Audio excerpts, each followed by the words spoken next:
بسم اللہ الرحمن الرحیم۔ السلام علیکم پیارے بچوں، کیسے ہیں آپ؟ یقیناً ٹھیک ہوں گے، تندرست ہوں گے۔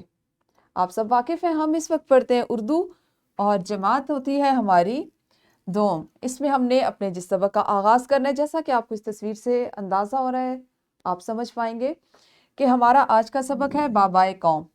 درسی کتاب کا ہے یہ سبق نمبر 12، اور ہمیشہ کی طرح سب سے پہلے آج ہم یہ بات کریں گے کہ ہم نے اس سبق میں کتنے حاصلات تعلم شامل ہیں اور ان کو کس طرح کتنے حصوں میں تقسیم کرتے ہوئے آنے والے کتنے دنوں میں مکمل کرنا ہے۔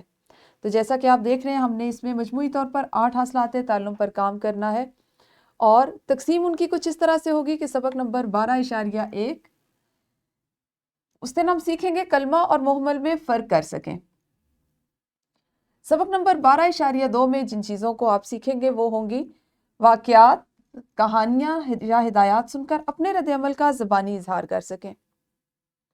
سبق نمبر 12 اور تیسرے حصے میں آپ اس کو مکمل کریں گے، نظم، کہانی یا واقعہ پڑھ کر مختصر سوالات کے جوابات لکھ سکیں اور سادہ جملے سن کر لکھ سکیں۔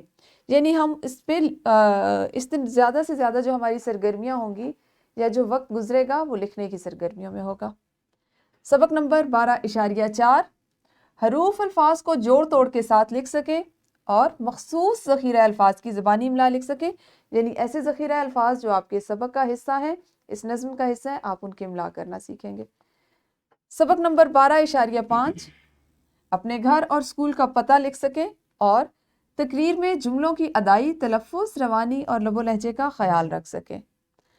تو یوں انشاءاللہ آنے والے 5 دنوں میں، یعنی ایک مکمل ہفتے میں، ہم اس سبق کو مکمل کریں گے اور کل سے اس کا باقاعدہ آغاز کریں گے۔ آپ سب اپنا بہت خیال رکھیے۔ اللہ حافظ، شکریہ۔